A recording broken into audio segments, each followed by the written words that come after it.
اوپر مچھلیوں کا ذکر بیان کیا گیا ہے کہ ہرن بھی سست و نڈھال ہو چکے تھے، چیتے بھی اس گرمی سے متاثر ہوئے بغیر نہ رہ سکے، ان کا رنگ سیاہ پڑ گیا تھا، وہ بھی نیند جان ہو چکے تھے اور دھوپ کی تیزی سے ان کا رنگ بھی سیاہ پڑ گیا تھا۔ اس گرمی نے کسی کو بھی نہیں چھوڑا، حتیٰ کہ گرمی کی شدت سے پتھر کچی موم کی طرح پگھل رہے تھے۔ یہاں شاعر میر انیس نے بہت ہی مبالغہ آرائی سے کام لیتے ہوئے کہہ رہے ہیں، حقیقت میں گرمی کی شدت سے پتھر گرم ضرور ہوئے ہیں مگر پگھلے نہیں تھے۔ اس کے بعد کہتے ہیں، سرخی اڑی تھی پھولوں سے سبزی گیاہ سے، سرخی اڑی تھی پھولوں سے سبزی گیاہ سے، پانی کنووں میں اترا تھا سائے کی چاہ سے۔ اس میں کیا بیان کرتے ہیں؟ سائے کی طرح پانی کنویں سے اڑا تھا اور سرخی اڑی تھی، کہ شاعر میدان کربلا میں گرمی کی شدت کو بیان کرتے ہوئے کہتے ہیں کہ جب حضرت امام حسین اور یزید کی فوج آمنے سامنے تھی تو قیامت کی گرمی تھی، ہر طرف تپش اور لو سے بھرپور دھوپ پھیلی ہوئی تھی۔ اصل میں یہاں پر یہ بتانا ان کا مقصود تھا کہ بہت ہی زیادہ گرمی تھی، گرمی میں سرخ پھولوں کا رنگ بھی اڑا ہوا تھا، سورج کی تپش نے پھولوں کی کر رکھ دیا تھا، گھاس پھوس بھی سوکھ کر پیلی ہو گئی تھی، دھوپ نے گھاس کا سبز رنگ اور تازگی چھین لی گئی تھی، کنویں کا پانی بھی نیچے چلا گیا تھا، اصل میں زیر زمین پانی گم ہو گیا تھا جس کی وجہ سے کنووں کا پانی نیچے چلا گیا تھا، لیکن شاعر کہتا ہے سائے کی چاہت میں کنووں کا پانی نیچے چلا گیا تھا۔ یہ مبالغہ آرائی کا استعمال کیا ہے کہ سائے کی چاہت میں بھی پانی نیچے چلا، کوسوں کسی شجر میں پھول تھے نہ ایک ایک محل جل رہا تھا صورت۔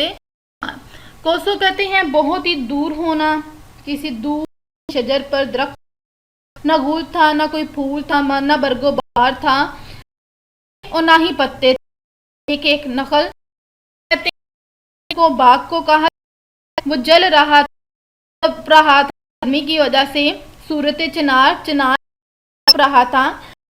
میدان کربلا میں دور تک درخت تھے، پھول لگے اور نہ ہی کوئی تھے، دور کوئی ایسا درخت نہیں ہمیں دے رہا پھولوں اور پھلوں یا پتیوں سے بھرا ہوا ہو، یعنی کہ کھلے میدان میں گرمی کی حرارت ہی حرارت تھی، کہیں کوئی سایہ دار جگہ بھی نہیں تھی۔ درختوں پر جب سورج کی شعاعیں پڑتی تو یوں محسوس ہوتا جیسے جنگل میں آگ لگی ہو اور ہر پودا اس سے جل چکا ہو۔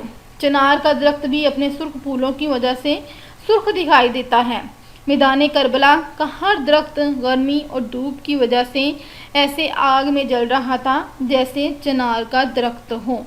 ان تمام تر اشعار میں انہوں نے منظر کو بیان کیا ہے کہ جب یزید اور امام حسین کا مقابلہ ہوا میدان جنگ میں تو اس سے پہلے کیا سما تھا، کیا منظر تھا وہاں پر، اور کیسے ہر چیز تپ رہی تھی اور ہر چیز پناہ مانگ رہی تھی، اور اسی طرح سے یزید بھی لڑائی کے لیے بڑا گرم جوش تھا اور حضرت امام حسین نے بھرپور لڑائی کی اور بھرپور مظاہرہ کیا، لیکن وہاں پر بچے اور خواتین اور تمام لوگوں نے بھرپور حصہ اس میں لیا، لیکن کوئی بھی گرمی کی شدت سے بچ نہیں سکا تھا۔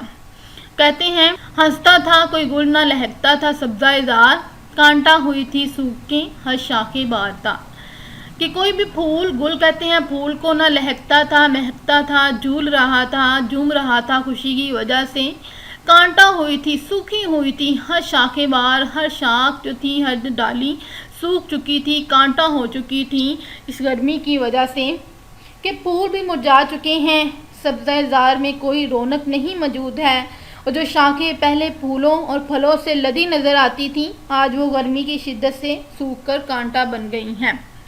گرمی یہ تھی کہ زیست سے دل سب کے سرد تھے، گرمی یہ تھی کہ زیست سے دل سب کے سرد تھے، پتے بھی مثل چہرہ مدکوک زرد تھے۔ تو اس میں کیا بیان کرتے ہیں؟ کہتے ہیں کہ گرمی یہ تھی کہ زیست دنیا کو کہتے ہیں سے دل سب کے سرد ہو چکے تھے، مرجھا چکے تھے، پتے بھی مثل چہرہ مدکوک زرد ہوئے تھے، مرجھائے ہوئے تھے، مدکوک کہتے ہیں مرجھا چکے تھے۔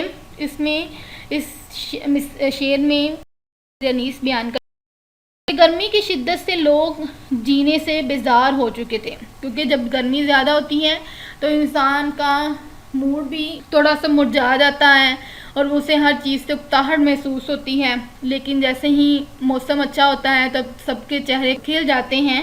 تو اسی طرح سے لوگ بھی جینے سے بیزار ہوئے تھے، گرمی بہت لگ رہی تھی، گرمی سے سب کے دل ویران ہو چکے تھے، پتے جو کبھی سرسبز ہوتے تھے وہ بھی زرد ہو چکے تھے، گرمی کی وجہ سے، گرمی کی تپش کی وجہ سے زرد ہو چکے تھے، اور یوں لگ رہا تھا جیسے کوئی دق کا مریض ہو، دق کے مریض کا چہرہ بھی خون کی کمی کی وجہ سے پیلا ہو جاتا ہے۔ تو یہاں پر انہوں نے دق کے مریض سے بھی ان کو تشبیہ دیا ہے اور کیا بیان کیا ہے کہ جیسے اس مریض کا چہرہ خون کی کمی کی وجہ سے پیلا ہوتا ہے، ویسے ہی لگ رہا تھا کہ جیسے پتوں کو بھی دق کی بیماری ہو چکی ہو۔ اور اس طرح کی گرمی نے پھولوں کی تازگی اور ان کا ہرا پن چھین لیا تھا اور اپنے پیلے پتے زرد کر چکے تھے۔ اگلے مستس میں بیان کرتے ہیں، کہتے ہیں شیر اڑتے تھے نہ دھوپ کے مارے کچہار سے۔ شیر اور ہرن کا یہاں پر تذکرہ کیا گیا ہے۔ کہتے ہیں کہ شیر، جانوروں کو بیان کرتے کہ شیر بھی نہیں اڑتے تھے اپنی کچہار سے، جہاں پر شیر کچہارتا ہے، شیر کے رہنے کی جگہ ہوتی ہے۔ آہو ہرن نہ منہ نکالتے تھے سبزہ زار سے، سرسبز علاقے سے منہ نہیں نکالتے تھے۔ دھوپ و گرمی کی شدت سے جنگل کا بادشاہ شیر بھی اپنے ٹھکانوں کو نہ چھوڑتے تھے، بلکہ وہیں رہتے تھے اور دبکے پڑے وہاں پر دھوپ اور تپش کی وجہ سے سارا دن سوئے رہتے، اور دھوپ کی وجہ سے شیر اپنی کچہار سے نہ نکلتے تھے۔ اور یہی حال ہرن کا بھی تھا کہ ہرن بھی گرمی کے مارے ہرے بھرے میدانوں سے منہ باہر نہ نکالتے تھے۔ آئینہ مہر کا تھا مقرر غبار سے، گردوں کو تپ چڑھی تھی زمین کے بخار سے۔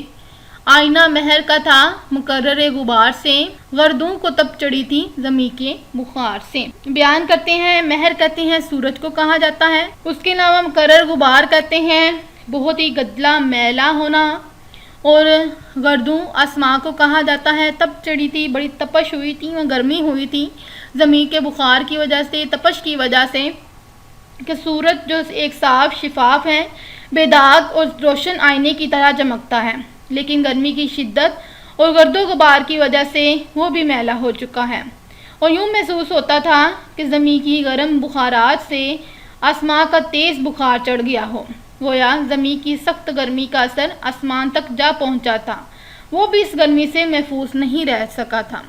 گرمی سے مضطرب تھا زمانہ زمین پر، گرمی سے مضطرب تھا زمانہ زمین پر، بھن جاتا تھا جو گرتا تھا دانہ زمین پر۔ مضطرب تھا، پریشان تھا، بے چین تھا، بے تاب تھا گرمی کی وجہ سے۔ زمانہ زمین پر موجود جو زمانہ ہے، لوگ ہیں، بھن جاتا تھا، پک جاتا تھا جو گرتا تھا دانہ زمین پر۔ شاید یہاں پر بیان کرتے ہیں کہ دھوپ اور گرمی کی شدت سے لوگوں کا حال بہت برا ہو چکا تھا۔ جو زمانہ زمین پر لوگ تھے ان کی حالت کو ظاہر کرتے ہیں کہ زمین اور آسمان دونوں گرمی سے تپ رہے تھے۔ ہر جاندار، چاہے وہ جانور ہیں، حیوانات ہیں، نباتات ہیں یا پھر انسان ہیں، ہر کوئی گرمی کی وجہ سے بیزار نظر آ رہا تھا۔ زمین کا فرش ہر طرح سے گرم ہو چکا تھا، اور اس کا اندازہ اس بات سے لگایا جا سکتا تھا کہ جو کہتے ہیں اناج کا جو دانہ تپتے ہوئے فرش پر گرتا تھا تو وہ جھل بھن جاتا تھا۔ یہ مبالغے کی انتہا ہے، اور یہاں پر بیان کرتے ہیں کہ وہ بہت زیادہ تپ کر پک جاتا تھا۔ گرداب پر تھا شعلہ جوالا کا گماں، گرداب پر تھا شعلہ جوالا کا گماں، انگارے تھے حباب تو پانی شرر فشاں۔ گرداب کہا جاتا ہے، پانی کے چکر کو کہا جاتا ہے گرداب۔ شعلہ جوالا، آگ کا شعلہ، گما کرنا، انگارے، آگ کے انگارے، حباب تو پانی شرر فشاں، شرر فشاں کہتے ہیں انگاریاں برسانے کو کہا جاتا ہے۔ تو اس شعر میں شاعر کہتا ہے کہ پانی جو بھنور بنتا ہے تو ایسے دکھائی دے رہا ہے جیسے کسی نے آگ کا شعلہ جلا کر اسے چکر دے دیا ہو، اور وہ اپنی ہی تپش میں چاروں طرف پھیلا ہوا ہوتا ہے۔ پانی میں بننے والے بلبلے بھی اس طرح دہتے ہوئے نہیں معلوم ہوتے ہیں۔ اسی طرح آگے کہتے ہیں کہ دریا کا پانی بھی آگ برسا رہا تھا، یعنی ہر چیز آگ برسا رہی تھی۔ مبالغہ رائی یہاں پر میر انیس نے بہت زیادہ کی ہے، اور ہر چیز میں بیان کر رہے ہیں، چاہے وہ پانی کا بلبلہ ہے، دریا ہے، ہر چیز جو ہے نا وہ ہمیں آگ برساتی نظر آ رہی ہے، اور در حقیقت اس کا مقصد گرمی کی شدت کو بیان کرنا ہوتا ہے۔ یعنی گرمی بہت زیادہ تھی، اور سخت گرمی کے باوجود بھی حضرت امام حسین حق پر ڈٹے رہے، اور وہ ہمیشہ اپنے مقصد پر اور اپنے حق پر ڈٹے رہے اسلام کی سربلندی کے لیے، اور وہ اپنے راستے سے پیچھے نہیں ہٹے، اور اس کے لیے میدان کربلا میں جنگ لڑ رہے تھے، اور ہر طرح کے حالات کا مقابلہ کیا اور جامِ شہادت نوش فرمایا، کیونکہ وہ حق کے لیے لڑ رہے تھے، سچ کے لیے، اللہ اور اس کے رسول کے لیے لڑ رہے تھے، اس لیے انہوں نے جامِ شہادت وہاں پر نوش فرمائی۔ اور یہ تمام تر حالات اور واقعات اس چیز کی عکاسی کرتے ہیں کہ کس طرح ہم نے اپنے پیارے نبی پاک صلی اللہ علیہ وسلم کے نواسے کو کھو دیا، اور انہوں نے جامِ شہادت نوش فرمائی۔ منہ سے نکل پڑی تھی ہر ایک موج کی زباں، تہ پر تھے سب نہنگ مگر تھی لبوں پہ جا۔ شاعر کہتا ہے کہ پانی جو بھنور بنتا ہے تو ایسے دکھائی دیتا ہے جیسے کہ آگ کا شعلہ جلا کر اسے چکر دے دیا ہو اور وہ ہر طرف پھیل رہی ہے، لیکن پانی بننے سے بلبلے دہکتے ہوئے نظر آتے ہیں، اور دریا کا پانی بھی آگ برسا رہا ہے، اور اس دریا میں موجود مگرمچھ اگرچہ پانی کی تہ میں لیٹے ہوئے ہیں، لیکن اس کے باوجود گرمی کی شدت سے متاثر تھے اور ان کی جان پر بنی ہوئی تھی۔ آخری ہے شعر، پانی تھا آگ گرمی روزے حساب تھی، ماہی جو سیکھے موج تک آئی کباب تھی۔ جہاں پر ماہی کہتے ہیں مچھلی کو کہا جاتا ہے، گرمی روز گرمی کا دن ہے، بیان کرتے ہیں کہ معرکہ کربلا میں تو روز قیامت کی طرح گرمی تھی، اور دریا کا پانی بھی آگ برسا رہا تھا۔ پانی میں موجود جو مچھلیاں تھیں وہ بہت پریشان تھیں، اگر وہ پانی کی گرمی سے گھبرا کر پانی کی سطح پر آتی تو وہاں گرمی کا زور اور زیادہ ہوتا، تو وہ گرمی کی شدت سے جھل بھن کر کباب ہو جاتی۔ یہاں پر بھی انہوں نے مبالغہ رائی سے کام لیا ہے، اور اسے سیکھے ماہی کو جو سیکھے موج سے کہا ہے، یہ مبالغہ رائی استعمال، اور در حقیقت میں ان کا مقصد گرمی کی شدت کو بیان۔ گرمی بہت زیادہ تھی اور یہ سخت گرمی کے باوجود تھا، اور یہ تمام حالات اور واقعات کو بیان کرتے ہیں، کیونکہ اس میں انہوں نے اس تمام میدان کربلا کی گرمی کو بیان کرنا تھا، اور تمام حالات اور واقعات کو بڑی خوبصورتی سے بیان کیا ہے کہ کس طرح سے تمام جنگ سے پہلے کے حالات اور واقعات کیسے تھے، لیکن اس حالات میں بھی حضرت امام حسین نے ہمت نہیں ہاری، بہادری کے ساتھ لڑتے رہے، اور تمام لوگوں نے اس میں حصہ لیا اور جامِ شہادت حاصل کی۔ تو اسی لیے ہمیں بھی تمام حالات سے ڈٹ کر مقابلہ کرنا چاہیے، ہمت نہیں ہارنی چاہیے، اس لیے اپنا خیال رکھیں اور دوسروں کے لیے آسانیاں بانٹیں۔ خدا حافظ۔